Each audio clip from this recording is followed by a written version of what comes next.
Let's have a look at another two-card combination. The Empress.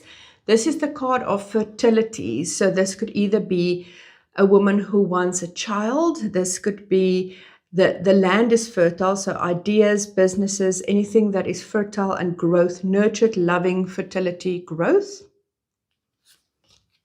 Together with the Knight of Wands. This is the passion, ideas, rushing forward. So in terms of fertility, this could be really somebody that's in love, somebody that's meeting the real Prince Charming, somebody that's going to come in and swoop you off your feet. This could mean that there might be a quick pregnancy. This could mean that there's a good business idea coming in, something with passion that could really grow if you nurture it. So this is a combination of something coming in passionately, quickly.